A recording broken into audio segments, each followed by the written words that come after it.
Hey. Alright. Let's see here. Hello, everybody. I know you can't see a lot of me right now. I'm fixing that, so just hang on.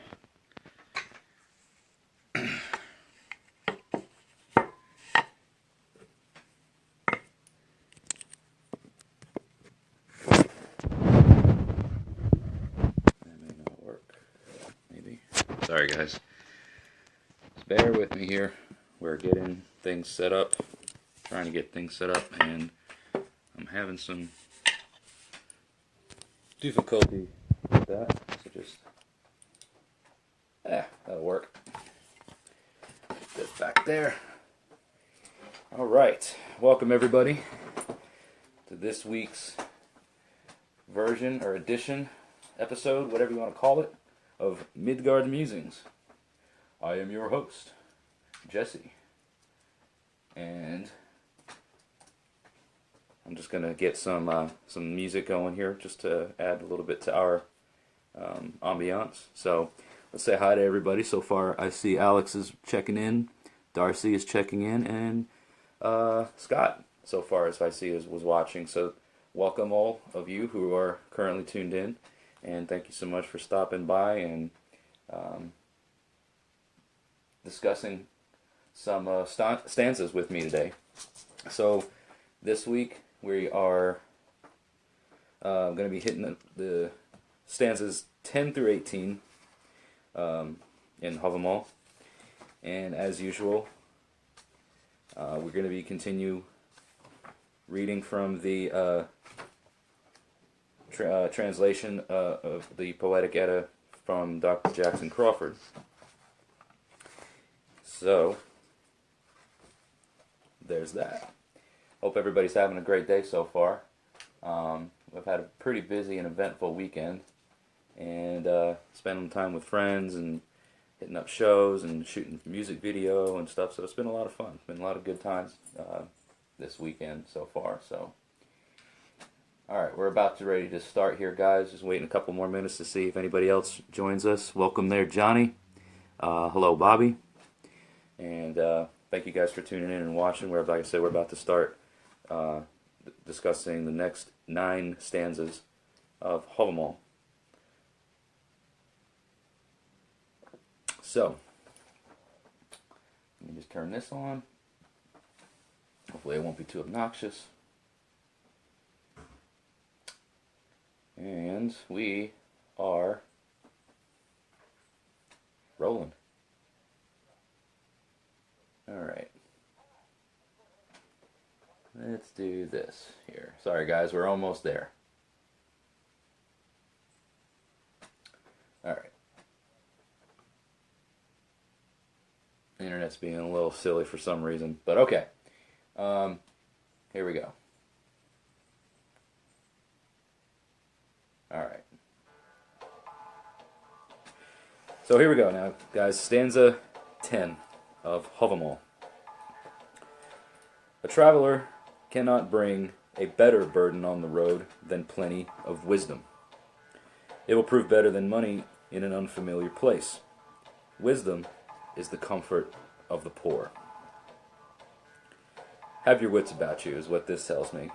Wherever you go, obviously you want to think ahead, right, for your travels, the things that you're going to be doing. You definitely want to be prepared for the journey, and part of that is being wise, right? Understanding where you're going, what you're doing, general wisdom. A lot of what we're going to be hearing about in these earlier stanzas will definitely have to do with, you know, having your wits about you, being mindful, wisdom, something that's very highly sought after and held in high regard in this culture. So yes, being wise and having that knowledge and that wisdom will prove better than money in an unfamiliar place, because, you know, money can be obtained anywhere by many ways, but if you go somewhere and you don't have your wits about you and you're unfamiliar with the area or with the customs or anything, you're going to be in a world of hurt.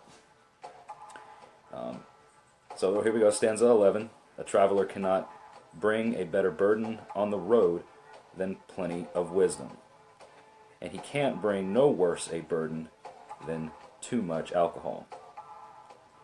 I think it's interesting that the word burden is used for these, calling it wisdom a better burden, right? It is something that you carry with you as like a yoke, something that you carry. It's heavy. It is somewhat of a burden, although not overbearing. But I find it's interesting that the translation comes to using the word burden. So there's nothing better that you could have with you on the road while you're traveling than plenty of wisdom, and there's nothing worse than having too much alcohol. We're going to be hearing some stuff about drinking and consuming the mead and alcohol in general, and how it's something that needs to be done in moderation. We'll be hearing more of that in the stanzas to come. Stanza 12. There is not as much good as men claim there is in alcohol for one's well-being. A man knows less as he drinks more, and loses more and more of his wisdom. So that's pretty self-explanatory. I know anybody who is a partaker of alcoholic beverages will definitely agree with what this stanza is saying. You know less and less the more you drink, even though you speak your mind more, perhaps, and that you say things that are the truest of words, because you're just going to be very liberal with your speech. You lose more wisdom the more you drink. And there is not as much good as men claim there is in alcohol for one's well-being. So it's good to moderation and to a degree.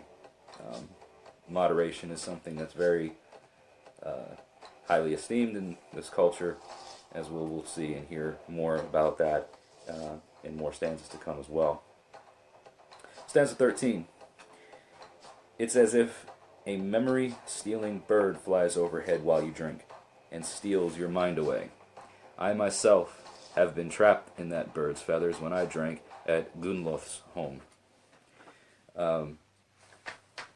So, how many of us can say, people that have consumed alcohol over the years, even currently, how you don't remember a lot the next day if you drink to far excess?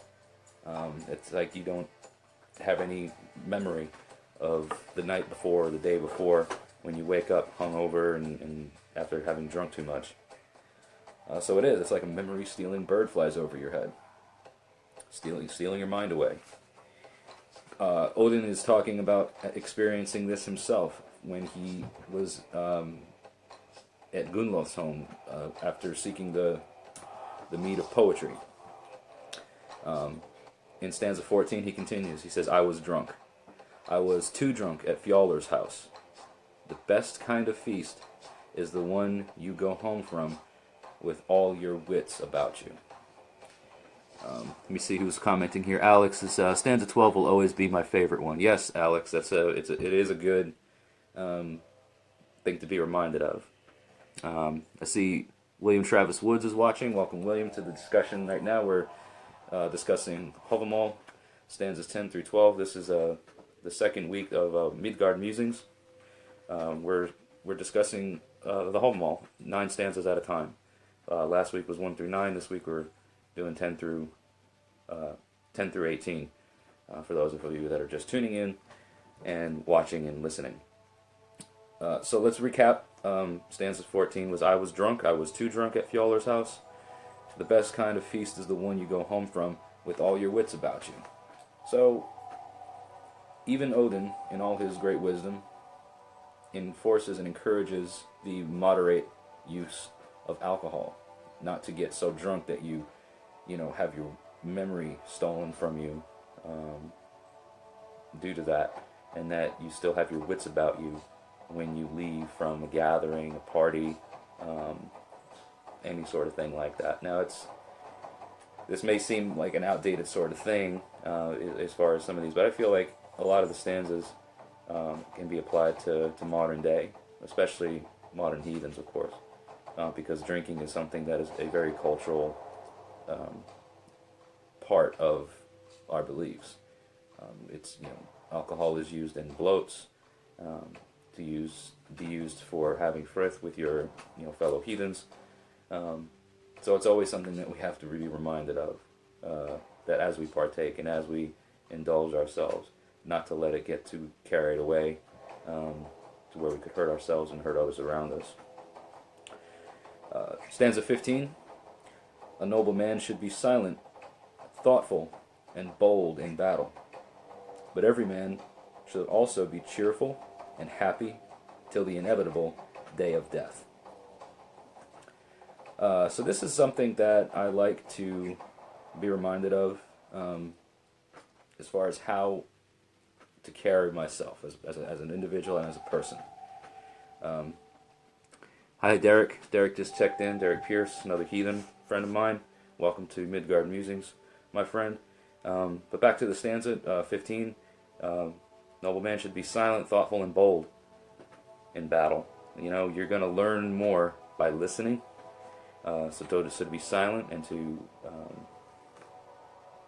absorb the information around you, which will allow you to be thoughtful, because you're going to be able to, it's hard for me or a lot of people. I think it's harder to be thoughtful and to actually get a good grasp on something when your mind or when your mouth is constantly running and going.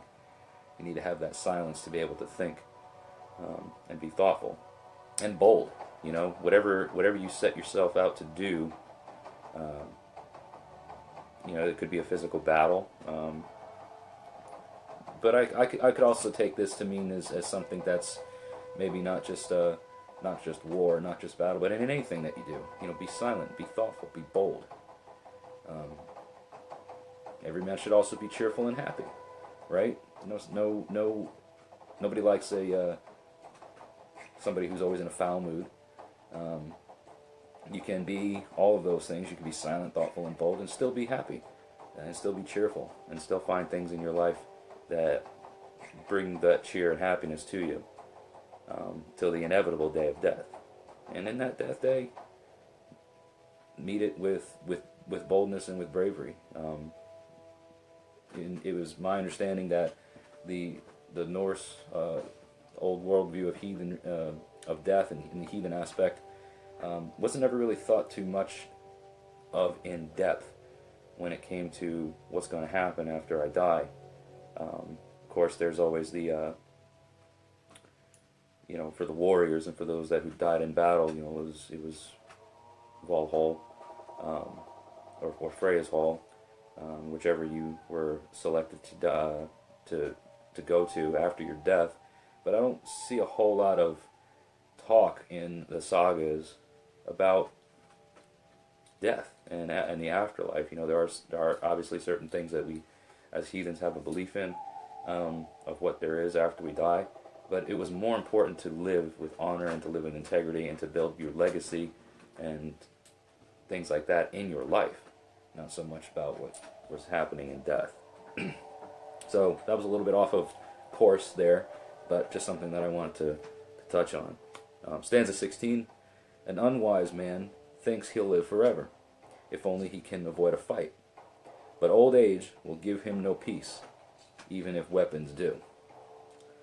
This is another one of my favorite stanzas. I see Jerry Robbins has checked in. He's watching. Jerry, heathen friend of mine, I believe, in Colorado. Thanks for checking in and watching Midgard Musings here right now, Jerry. I'm hoping that your wife is doing well. Send her our best. So stanza 16 is one of the ones that I've always really thoroughly liked because, and I've heard this, different translations, it's said a little bit differently. An unwise man thinks he'll live forever if he can avoid a fight.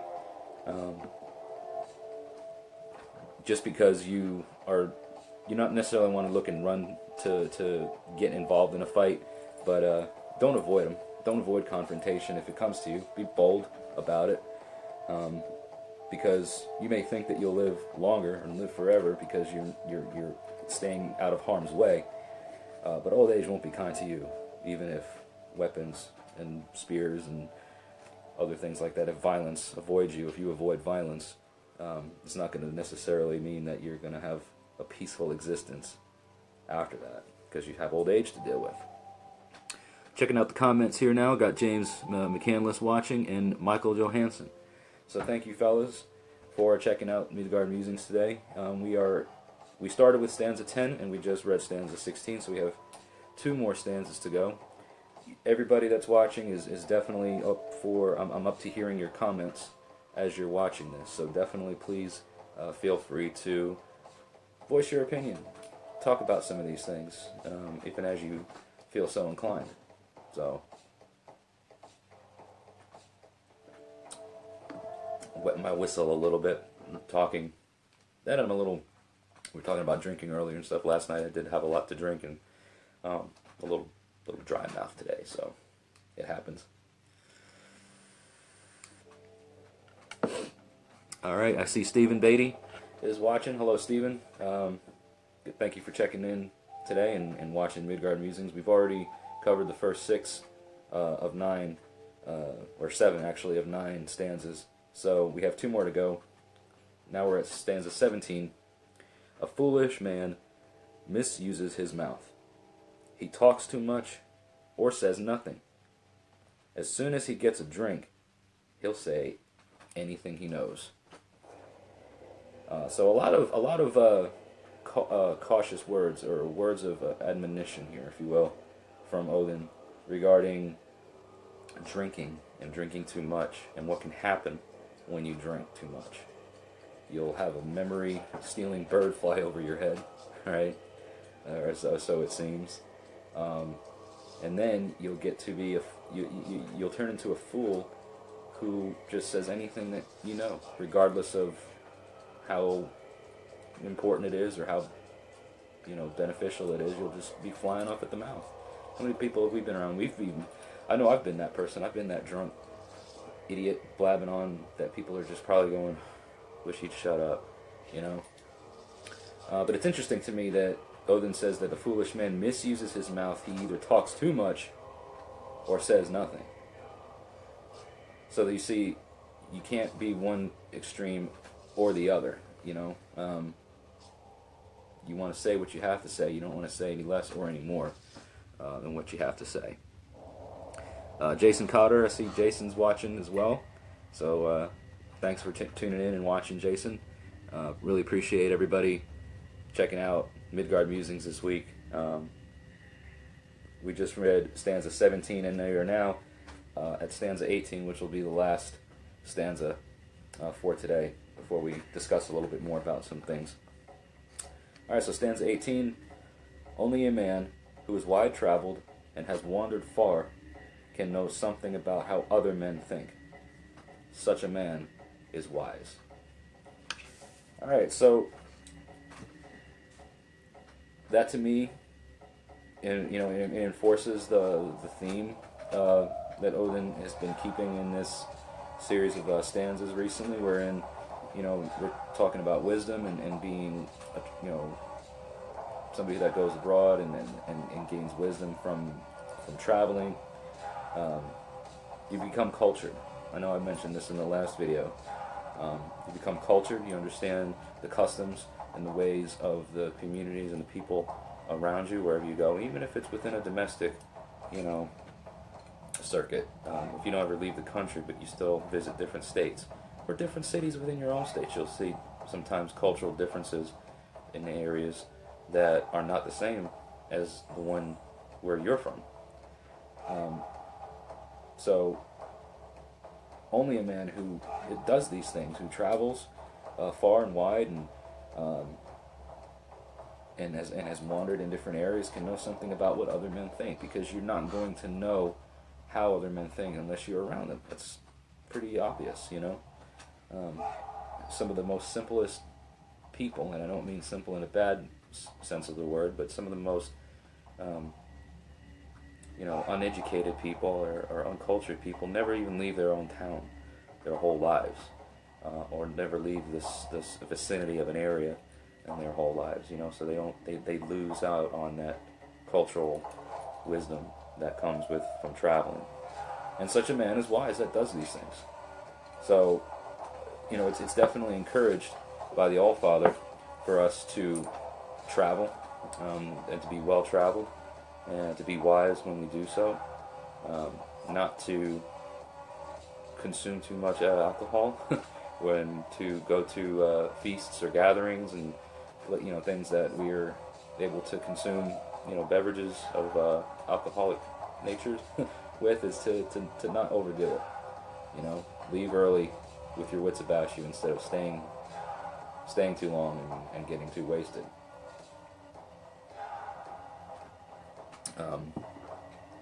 Well, who else we got here? Corey McElligott. Sorry.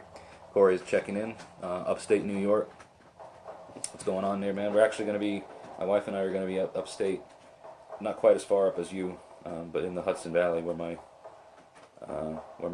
family lives. We're going to be up there this weekend, actually. We're going to be leaving out Friday and coming up to travel far and wide, right? Hopefully gain some wisdom on the way.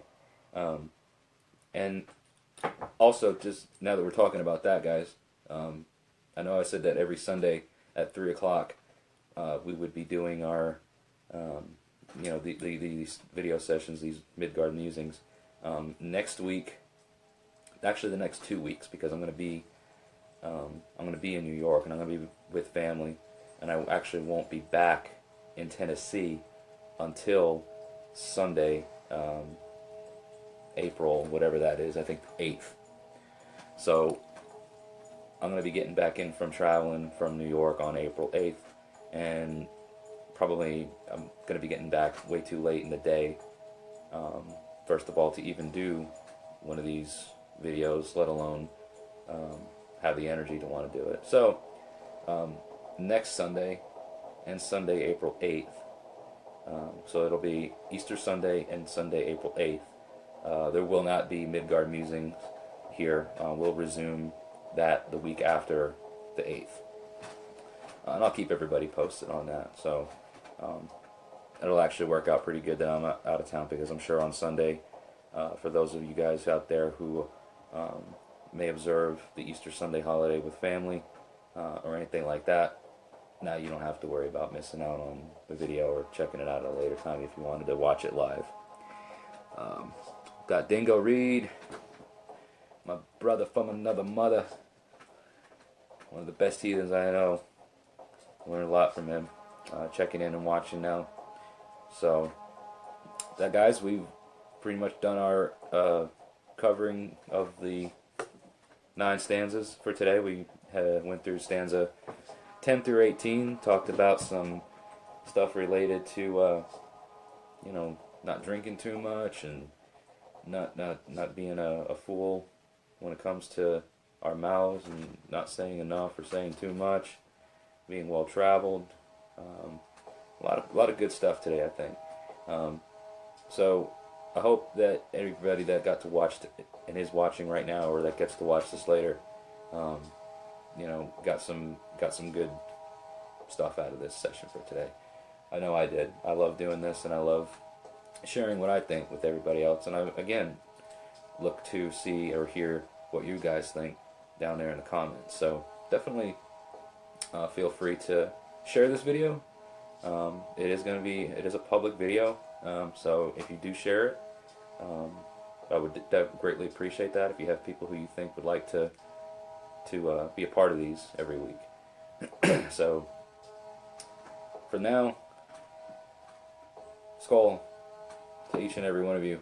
Thank you again for tuning in this week for Midgard Musings, and I will see all of you in a couple of weeks when we resume Hávamál in the next 9 stanzas. Have a great day, guys.